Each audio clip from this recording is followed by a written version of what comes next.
Hey everybody, so I'm back today just to talk a little bit more about Warhammer Fantasy, or my Orcs and Goblins army that I talked about in prior videos. So I have here in front of me two HQ choices or leaders for my upcoming army, both in metal. This is the Goblin Shaman. I'll likely get another one of these, but I liked this one because it's another option. If you want to run a couple, like they have that plastic kit, which looks really nice, but I had an opportunity to get this at a good price, used, and so I picked this up. And then I also, he's not actually,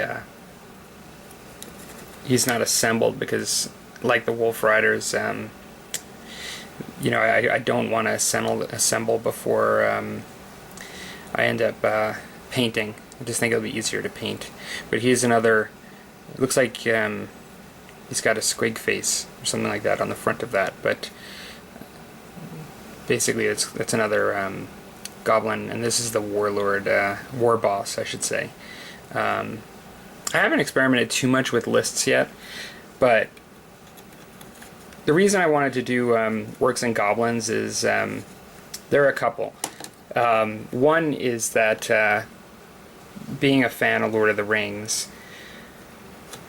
some of my favorite scenes in Lord of the Rings are the goblin, well, from the book, like there were the goblin riders on the wargs. I think in The Hobbit and Lord of the Rings, the movie, they adapted it to have it as orc riders, but I still think of the goblin riders, you know, and so from that perspective I really like them as sort of a nemesis, you know, in the Lord of the Rings. But even in the movie I really liked the scenes in Moria, the Mines of Moria, with the goblins. I just think like this overwhelming force, you know, the archers, you know, when you think goblins in Lord of the Rings, you don't think, oh my gosh, like there's a goblin, you know. It's just the fact that there's this horde, you know, that you have to deal with. Like that's the worry. The worry even in The Hobbit, when they were dealing with the Goblin King, it's being surrounded, you know. It's the idea of just this overwhelming force that you can't deal with. Individually they're fine, but that's sort of the idea. And now in Warhammer, you know, Orcs and Goblins, I think to a degree, they add a bit of humor naturally to the game, whether it be 40k or fantasy, and I kind of like that because, you know, my main army in 40k are Eldar, and then I would say my secondary army are Space Marines. Both of them are fairly serious, you know, in particular Eldar, you know, they're very serious, you know, that there's not that much comic relief. I kind of thought doing in fantasy, you know, in my introduction, that having a bit of a fun army, you know, where whether it be the painting and the modeling or even just the play style is a bit fun, might be a good change for me, and just to have different kinds of armies, you know. And so that's one of my reasons as well. You know, the in general, like I could see myself doing heavy orc lists and heavy goblin lists, but at least for my introduction, I'm really all about the goblins. I mean, that's kind of really what attracted me to it, and then the orcs are sort of an add-on for me. I think oftentimes that's reverse. But in seeing the game, I'm not really, as you guys know, I'm not a competitive player. Like, whether it be even going to tournaments or even locally, because you can be a competitive player even locally without going to tournaments, and the way you approach the game and build your army and approach pickup games and your friends. For me, I'm not very competitive. Now, having said that, I do pay attention to the meta, and I do like to have some units that are being, you know, that are very effective, and then mixed in with other units that I just like because I like to paint them, or, you know, they're playable but maybe not the greatest. One of the things you'll notice from what I said so far, and even what I'm showing, is that I don't have night goblins here.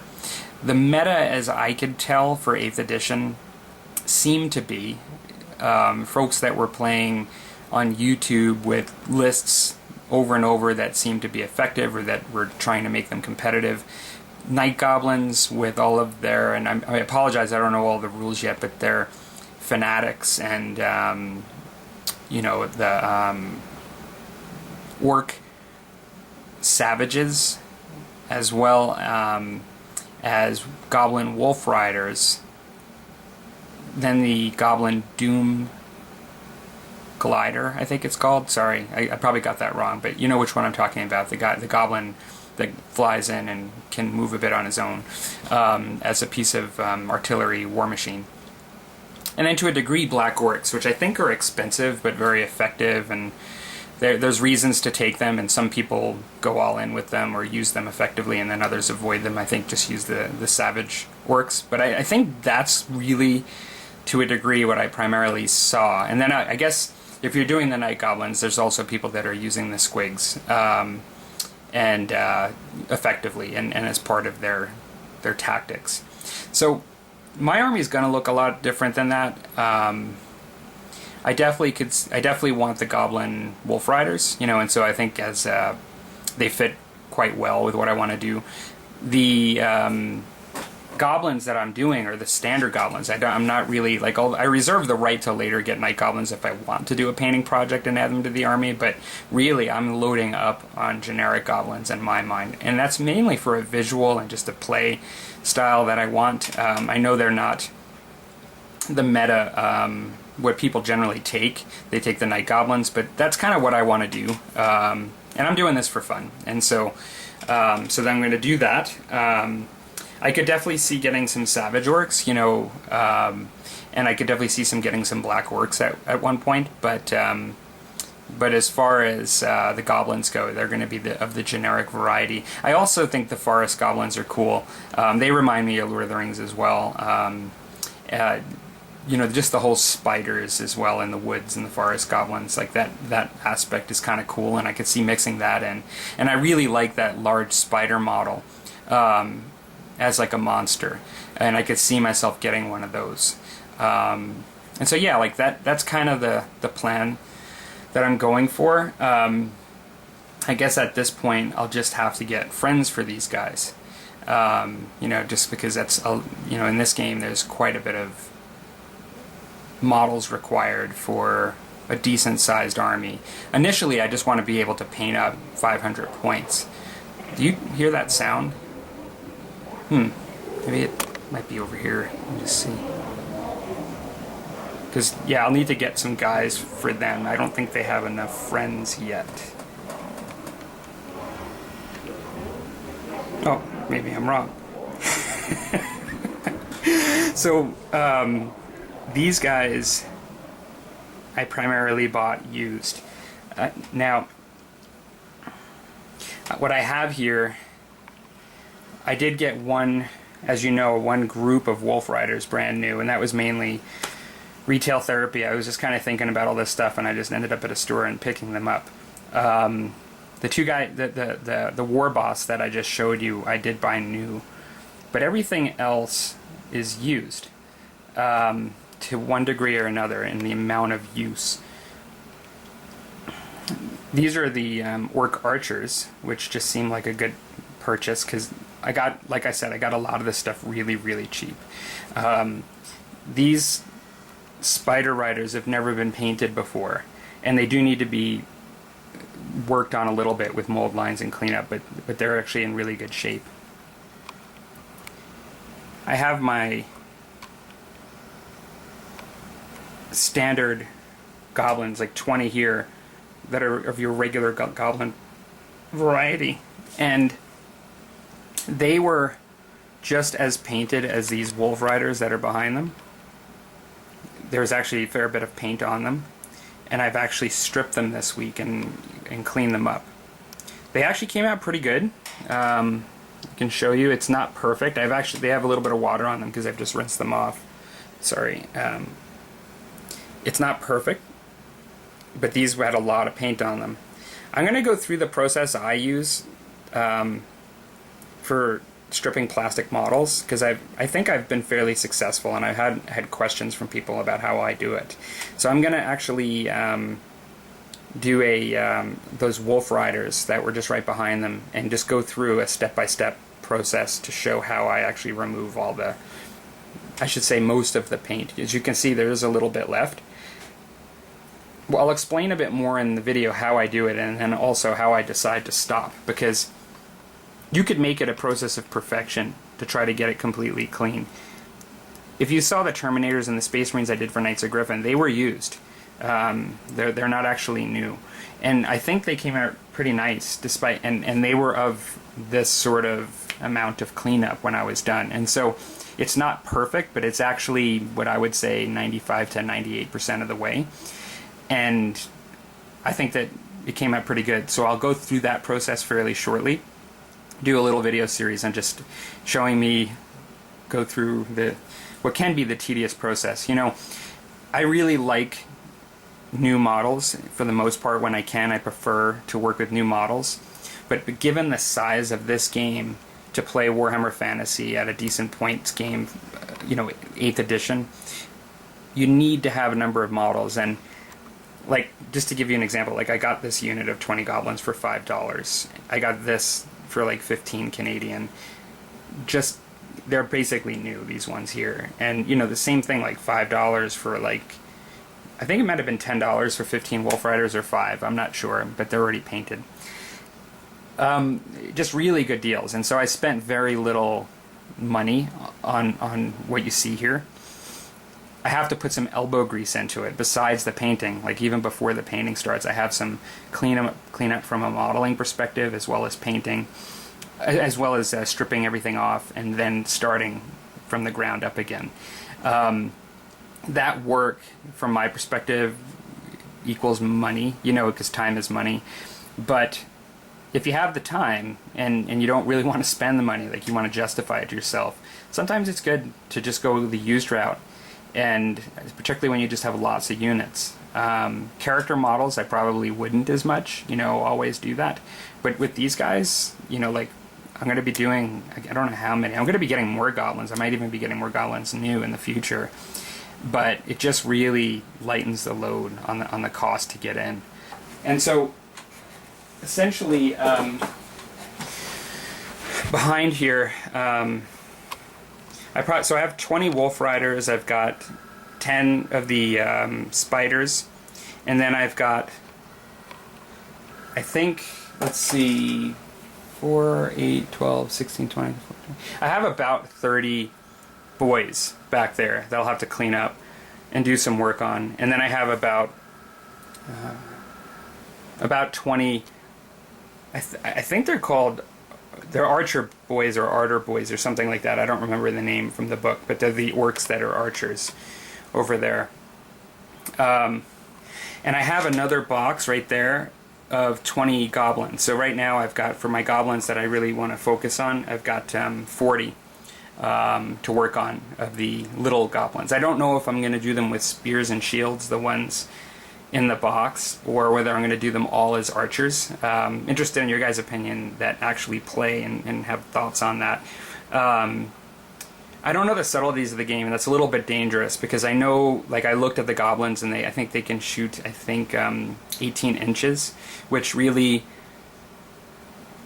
doesn't mean a whole lot to me because I'm not seasoned with experience. So if I do like 40 archer goblins, are they basically almost never going to get that off and just, you know, their shots off and end up in melee anyway? I don't really know. I know for sure, even without knowing that, I'll do some, like the ones in front of me here are mainly archers there, and I'll do those that way.